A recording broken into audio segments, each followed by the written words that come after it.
Hey everyone, welcome to my Date and Dining Mall series. In today's video episode, I'm taking you guys to Pavilion Bukit Jalil. So the Pavilion Bukit Jalil Mall is relatively a modern new mall. It started its journey in year 2021. So I'm going to start this video in L1, which is the lower ground, and then I'm going to move up the floors. So guys, I'm here on a weekend and today is 5 p.m. It's almost close to the dinner time. Right now I'm on the lower ground, which they call the L1. As you can see, there's quite a decent foot traffic and the retail outlets here are almost fully occupied. There are many F&B outlets operating on this floor and you have many options. Based on the walk here on L1, you have a lot of choices in terms of retail shopping, so there's plenty of retail diversity. And since today is on the weekend, the foot traffic seems to be quite decent. This is my 5th time coming to the Pavilion Bukit Jalil. It's not too far from where I'm staying in Subang Jaya. I come here once in a while just to have a different feel and choice. Most of the time I am here for the F&B and maybe just to buy one or two small little items as we stroll through the mall. In a sense, I personally never drop by to the Pavilion Bukit Jalil on the weekday. So for those who have patroned this mall on the weekday, do share your experience in the comments down below and share your audience, your experience in regard to the foot traffic on the weekday during the lunchtime, tea time and also dinner time hour, as this might be very interesting to compare the foot traffic data so we can have a better picture of how this mall is doing. On L1, they almost have 100% of the retail space are fully occupied. So I think the Pavilion Bukit Jalil in the sense are doing relatively okay, and I think they have a good chance to grow because they are surrounded by many condominiums and offices. The main reason why I felt so is Pavilion Bukit Jalil are surrounded by many high-rise residents, the flat, apartments, condominiums, you name it, they are here. As for the landed houses that are close proximity, the older section are mostly the terrace houses, but the newer section are predominantly semi-Ds and bungalows. This area also surrounded by many shop lots and office towers, and on top of that there are a couple more high-rise condominiums which are up and coming. So with the added population, I think the Pavilion Bukit Jalil will do alright in the next 5 to 10 years unless we see a major changes in the spending habits in the next generation. Otherwise, I believe this mall can self-sustain considering the type of demographic and the population here. So everyone, if you enjoyed this video, smash the like button and also share this video to your friends and family, especially those that haven't even heard of this mall. And also you want to consider sharing those who have at least visited this mall once or twice in their lifetime. And also for those who are new to my channel or haven't subscribed to my channel yet, please consider subscribing, as I love to have you as my subscriber. This is one of the best way to support a small YouTuber like me so that I can continue to make this sort of video for your entertainment. And for those who have already subscribed to my channel, thank you so much. I appreciate it from the bottom of my heart. Right now I'm on L2. I believe this is the ground floor. As you can see, the foot traffic has dropped quite significantly. There are also more retail spaces that are completely void. I think it's a growing pain for Pavilion Bukit Jalil, but I sincerely hope their L1 traffic can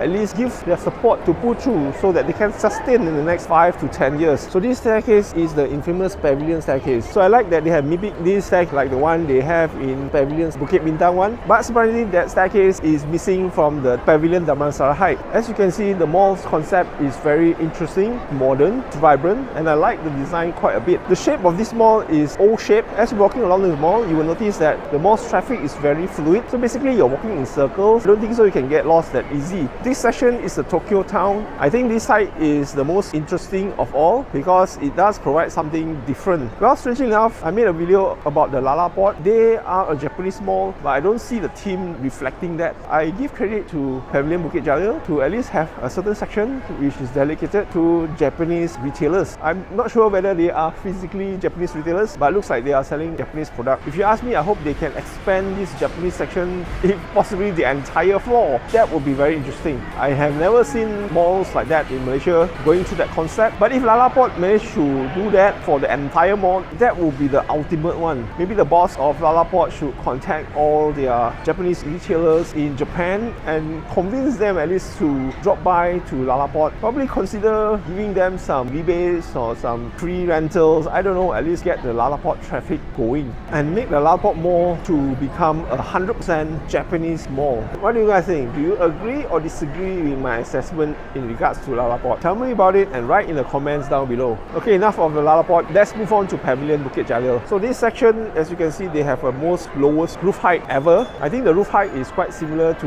the older malls that I've reviewed, which is the Sungai Buang Plaza. If you want to see that video, I'm going to link the video right above here. It's very interesting. The lower ground, the roof height is just like what you see see in Pavilion. Strange enough, for modern mall, I don't know what went wrong. They have a very strange roof height in that particular retail section. And so far, this section, the foot traffic is also not bad. Not shoulder to shoulder traffic like you see in Sunway Pyramid, but it is relatively decent. Of the few times that I drop by to Pavilion Bukit Jalil, they seem to have new retailers every time I drop by. But based on my observation, they are growing in a very slow pace, but it's still a growth. Basically, there are more retailers keep adding one by one, but at a very slow pace. At least in that sense, you can see the growth is there. For the audience that are watching this video and you're not Malaysian, thank you for watching this video. And one of the things that was asked is that why do Malaysians love malls so much? Well, basically it's very simple. Malaysia is a tropical country. The simple word is hot. And since mall has free air conditioning, I wouldn't say free, we still have to pay for parking. So it's one way to cool ourselves down and also to enjoy some workout activities with our family. So this is the most basic logical answer I can give you guys. Not really to shop, but for the F&B, maybe do some window shopping. So as for L2, based on my observation, there are approximately 80% of the retail outlets are operating. So in the sense, it's also doing quite decently well. Right now, I'm on L3, and this floor, as you can see, there is approximately 70% of the retail spaces are open. Just based on my observation, the foot traffic has slightly dropped, but on this section is slightly below average. It is still decent. For the weekend traffic, the name Pavilion, it should attract shoulder to shoulder foot traffic, but it's just not reflecting currently. Foot traffic on certain zones is average, but on certain other zones, it is way below average. So it depends on which side. So for those older generation like myself, I grew up with malls. However, I also do agree with many of my local Malaysian counterparts that the younger local Malaysians are avoiding malls because of inconvenience, and also they rather shop online, which they can get many of the goods cheaper. This is one of the things that we might see a change of shopping habit and also preference. Frankly speaking, I hate to see mall going down, although my videos regarding the Date and Dine Mall series. But for the malls to do well, most of these malls need to adapt. Basically, a lot of them are still using the old method, but the thing is, many of the malls, they also have the same repetitive retail tenants. So it's just going to a different experience, but the retail tenants are basically the same. So here's a question for you. Have you ever personally dropped by to Pavilion Bukit Jalil? If you do, tell me your opinions and thoughts about this mall, and whether this mall is necessary in this location or they have overthought and make a mistake. As regards to the leasing or renting a retail space in Pavilion Bukit Jalil, since this is a modern mall, the management are technically in charge of all the leasing and retail, so they are the one that have to promote and also attract the retailers to market their business here. One thing I noticed about Pavilion Bukit Jalil is on some weekends they do have a lot of events. They actually attract a lot of organic foot traffic, so that will actually grab a lot of attention and also generate additional foot traffic to this mall. So I think this is a positive way to actually promote the mall. So this is quite a good thing by the management. So at least the management is proactive in that sense. Now as you can see, this section, there are also less retailers. I don't know why this side of the section, even on the L2, it also have less retailers. When I mention this section, is that this row, which is facing the main road, it seems that the take-up rate is just not happening on this side, but the other side, which is facing the offices, that side, as you can see in the earlier video, is very crowded. As for L1, obviously there's F&B, so that is a different situation. So far on L3, after walking it the entire circle, based on my observation, there is a lower occupancy. The total retail space they are occupying is around 60%. And just based on my observation, most of the retail outlets here are very repetitive. They don't have the mom and pop type of retailers operating here. I believe also because the rental is very high. Otherwise, you will see them opening the retail space here. Maybe the mall management could consider, if you are local moms and pop retailer, they should provide some rebates in terms of the leasing. I don't know what you guys think the management should do to attract the moms and pop retailers to open a retail space in Pavilion Bukit Jalil, or should they just focus on the big brands retailers only? But if that is the case, these type of big brands retailers, they are almost everywhere, repeating in all the big malls. Write in the comments down below and tell me what do you think the management should consider doing, at least to attract these sort of retailers. Maybe your comments that you wrote that is so interesting, the management might pick it up after reading it and they implement it. Who knows? Guys, who knows? Alright everyone, now I'm on L4. As you can see, the foot traffic here has dropped significantly on this section. I don't know about the next section, we're going to take a look, but on this section, it doesn't look very positive. Right now, as you can see, it's the same mirror image like on the L2, L3. Now that is reflecting also to L4. Strangely enough, the same section, mass retail vacancies that are facing the main highway way. So we shall see the other side later, but as of right now, it doesn't look very positive. For those who are new to my channel, I also like to add in that most shopping malls in Malaysia, in regards whether they are old or new, are also suffering and also facing a very huge challenge from the online retailer. This actually hamper a lot of their growth and also the foot traffic that we see in malls. Back in the old days, during my younger time, if the mall of this stature, this size, you will see massive foot traffic. But then again, during my younger days, there's no such thing as online retailer, and even though they have 20 years ago, but it's still in the infancy stage, that did not affect the traditional retailers. Fast forwarding in year 2024 and we are entering year 2025, things have shifted so dramatically. Anything physical stores, regardless or in the mall, they are also facing the same problems, which is getting the consumer to spend.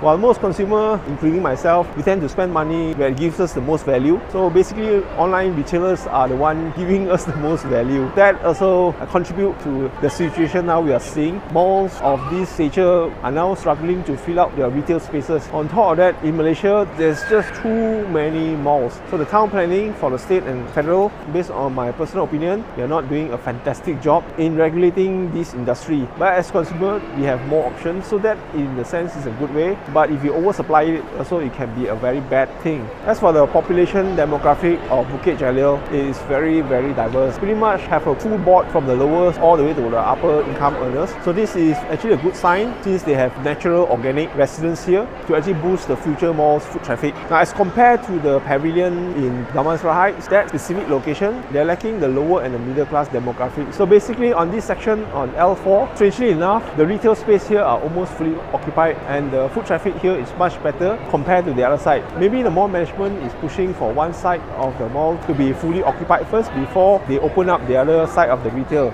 It could be that. So in that sense, if they are working around that methodology, I think they are doing the right thing. In terms of accessibility to Pavilion Bukit Jalil, it's not very difficult to get into. Even on the main road, you have a direct access to the car park, so it's very convenient. However, if you need public transportation, there is also an MRT, which is connected directly to the Pavilion Bukit Jalil. My assessment is that this mall has potential. I believe they are on the right trajectory, just that they need more time. Strangely enough, one of the malls which also recently opened not too long ago, but a very outskirt location, and they are doing extremely well. And that mall is called the IY City Mall in Putrajaya. It is quite similar in terms of the mall retailer back then when they started inception, but for some weird reason, the mall management managed to fill up the retail spaces in such a short time that I was also very surprised. To be honest, the demographic there cannot compete to what they have here in the Pavilion Bukit Jalil. That's the reason why I was very surprised. If you don't believe me, just go on the weekend and you will notice the foot traffic is shoulder to shoulder. That is my personal observation.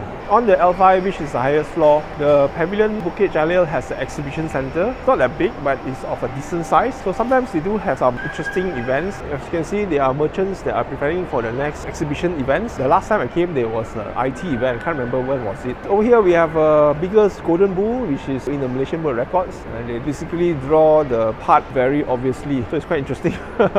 My daughter laughed at it. Why this thing so obvious? You know, this thing. I'm not going to mention it so that YouTube won't demonetize my video. On this floor, the ceiling is extremely high. There are a lot of windows there for natural lighting, so it does give a very airy and more comfortable feel. But again, on this section, which is facing the highway, majority of retail space here is still unoccupied. Foot traffic also is quite similar, like in L4, especially this section. We're going to get to that next section and then we're going to see whether there's any difference as well. So honestly, if you haven't brought your family here to the Pavilion Bukit Jalil Mall, you should consider at least bringing them to have an experience. If it's far from you, maybe just drop by once or twice. But if you are staying somewhere in close proximity, this mall may offer a different perspective. In terms of design, yes, like most modern malls, it's modern, very bright, and it's not as crowded as certain malls. And even though they are not running at full capacity, it takes time to fill up all these retail spaces. The current retailers that are operating here, there's lots of choice for you for window shopping. The top floor also comprised of many F&B outlets, especially the hot pot type or the shabu shabu all you can eat. So if you're here looking for all you can eat or hot pot, they have quite a plentiful options, even halal Muslim friendly F&B as well. So this section on the L5, the take-up rate is much better compared to the other side, but there are more retail outlets that are vacant on this level compared to the lower floors. Based on my observation, it's about 50% of the retail outlets here are open. I won't categorize Pavilion Bukit Jalil as dying or dead, but more towards a slow improvement just based on my observation after going through the mall. And since it's a growing pain and due to the certain challenges in the economy and also the oversupply of malls. So I believe the management will take a longer time to populate all the vacant retail lots. So I hope they improve, and if they do, I believe this could be one of the future malls my children and my grandchildren will enjoy. And if the future generation spending habits and interests do not rapidly change compared to what we are having now, this mall will continue to outlive itself, just like its older brother in Pavilion Bukit Bintang. So to put it simple, among all the Day and Die Mall series that I've done so far in my channel, Pavilion Bukit Jalil, for context, they are not dying, it's just a very slow growth. And for those who frequently patron to Pavilion Bukit Jalil, do you think that this mall will one day become the most successful mall in Malaysia, like its older sibling in Bukit Bintang? Write in the comment down below, share your opinions and thoughts about it so that we can have a discussion. The parking spaces in Pavilion Bukit Jalil is very bright, in fact very clean, modern. I like it a lot, it's very easy to navigate, and most importantly, the spaces between the car parking also is very wide. So if you're driving a large SUV, you can also slot in without much difficulty. So that is a plus point. Even you are coming on a weekend, there are ample parking. You don't have to drive in circles just to find an empty spot. But that is today as the mall is growing. I don't know what's going to happen in the parking bay area for the next 3 to 5 years. If this mall continue to improve and to grow, then obviously the parking space will be more crowded as compared to what is now in the year 2024. Alright guys, that's all for the Pavilion Bukit Jalil Mall tour. I sincerely hope you guys enjoyed it as much as I do, walking through the entire mall, showing you guys all the interesting parts of the mall. And if you do, smash the like button, and so share this video to your friends and families, and also consider subscribing, as I love to have you as my subscriber. My name is Chester Cheng, and I'll see you guys in my next video. Cheers guys.